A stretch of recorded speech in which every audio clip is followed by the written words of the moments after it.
Hey there, guys. Alright, so I wanted to talk to you about some stuff. Not necessarily tarot related, but if you clicked on this video, hopefully there's a reason you clicked on it, right?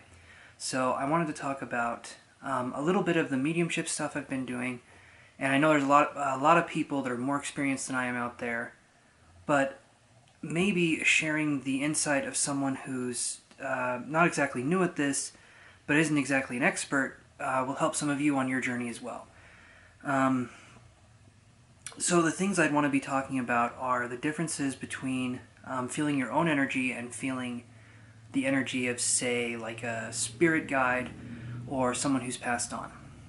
So what's really interesting when you start developing as a medium is you go through this process. I think some people refer to it as unfoldment. Other people refer to it as development or a development circle or whatever it happens to be, but it's basically a way for the medium to know themselves enough that they can discern the energies between a person that's alive, one that's dead, one that's alive, their own energy, and all that kind of stuff, right? So the job for a medium, more than anything, is to be able to discern these energies and to be able to get evidence and information from these energies. So being able to understand the energy is one thing, but being able to really pull all the information you need to from it, that's something else entirely. And I know there's a glare in here. So let me just take my glasses off then. So, with that being said, there's this sense of like trying to hurry up and trying to get things done in kind of like a spiritual sense, especially for people that have been quote unquote asleep for a while, right? So what happens is there's this feeling of like needing to get shit done, needing to get stuff done. And it turns into this like rush, and it turns into this thing, and I've been very guilty of it myself, where I feel like I have to do this, I have to do this now, and you feel this pressure, you put this pressure on yourself to be this person. And I'm starting to realize more and more that that's just the ego. That's not actually, I mean, it's us putting pressure on ourselves, sure, but it's the ego saying that we have to get it all right and that we have to know exactly what we're doing. A lot of the time when we're focusing on more spiritual things, the ego steps in, and the way that we get rid of that is we have to look at it like, is it harming us? Is it helping us? Is it something that we can use to grow and better ourselves, or is it something that's hindering us in some way? And I feel like in a lot of ways that as a spiritual community we're definitely growing, but there's that spiritual ego that comes in, and what that is that it comes in and it kind of clouds our judgment. When we start dealing with the ego likes to kind of slither around and run and hide. Because we do need the ego for survival, we do. But what it does is it goes from being an obvious ego to being more of a spiritual ego. So it goes from being obvious to a covert ego. And when that happens, it's hard for us to see our own biases. That's why they say to sit in development circles, and they say to work on yourself as much as possible and to understand things from a bunch of different perspectives. Because in a lot of ways, the ego hides things from us. I kind of went on a tangent there. But, so what I wanted to talk about was when we're first starting to sense spirits, and we're first starting to really understand what the spirit world has to offer, and what our guides are capable of, and what we ourselves as spiritual beings are capable of. When we're first doing that, it's difficult to feel something, to understand something. And I want you to think of it like you're out in the middle of a blizzard, okay? Or if you don't see a lot of snow, you're out in the middle of really bad rainfall, okay? And it's just coming down. And it's like trying to follow a snowflake or a raindrop from the start of when it comes into your vision down to the bottom, right? But there's so much going on, it's hard for you to do that. So when we're first starting out, it almost seems impossible to really feel something, to really understand something. And we can't put any pressure on ourselves to feel or understand something. It will unfold in due time. A lot of times, your spirit guides are absolutely there, but if you were to feel something really strongly, you would get freaked out and you probably wouldn't want to do it again. So they like to do things in smaller steps. Sometimes it does happen in bigger steps. But you got to remember the smaller steps happen too, and that's awesome. That's a beautiful thing to have happen no matter how it happens. No matter how it unfolds, it's beautiful because it's uniquely you. And it doesn't mean that you're good at this or you're bad at this or anything like that. It just means that it's uniquely you. It's your signature, okay? And so with that being said, some of us are born into it.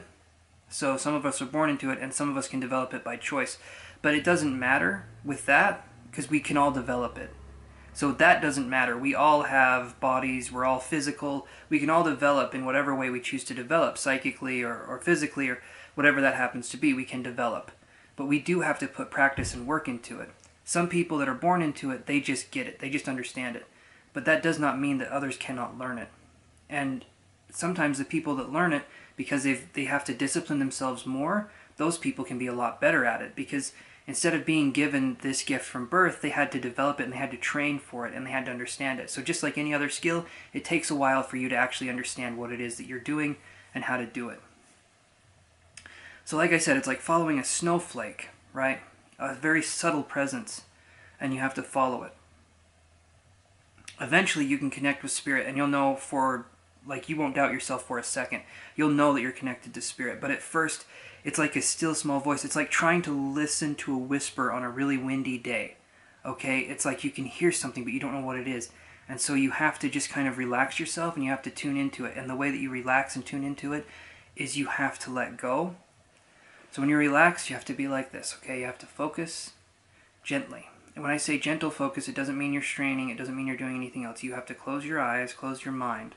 Close your eyes, and you have to allow yourself to kind of be you, right?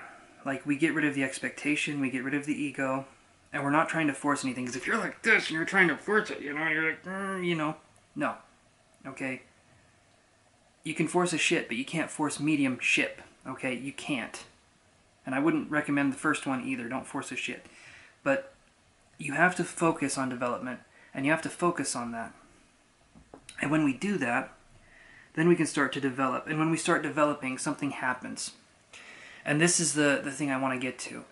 A lot of people that have been coming to me and that I've been helping, which I absolutely love, you guys, by the way. That is amazing that you guys are wanting to do this with me and that we can take this journey together. I appreciate that so, so much. But a lot of people that I work with, it's like, in the spiritual community, it's viewed as an awakening, as this beautiful thing, and it is. It's absolutely wonderful. But on the flip side, it can also be really hard to deal with too, because anxieties that we haven't dealt with and pressures that we haven't even considered, all of this stuff happens, and then we're left there we're thinking, what is going on? What the hell is this? I thought it was supposed to be magical. It is. It is magical, but there is something that happens. And when we start going through this is our shadow side. These are the parts of ourselves that have been hurt that we need to heal. Not just from this lifetime, but from past lifetimes, from a lot of different times. And we have to heal and we have to integrate. And the way we do that is we have to allow ourselves to just be. That's the hardest part with the spirituality stuff is, if you're a bodybuilder, you go out and you lift. If you're someone who plays the guitar or plays music, you play an instrument to get better. But in the spiritual development circle, it's kind of like you just have to allow yourself to be, and then you start to unfold. The petals that are your flower start to unfurl, okay? Nature doesn't try, it just does. And that's what we have to do too. We just have to be us. But a lot of us have lost the capacity to be us, to become ourselves. And so basically, that's the first part on the spiritual journey.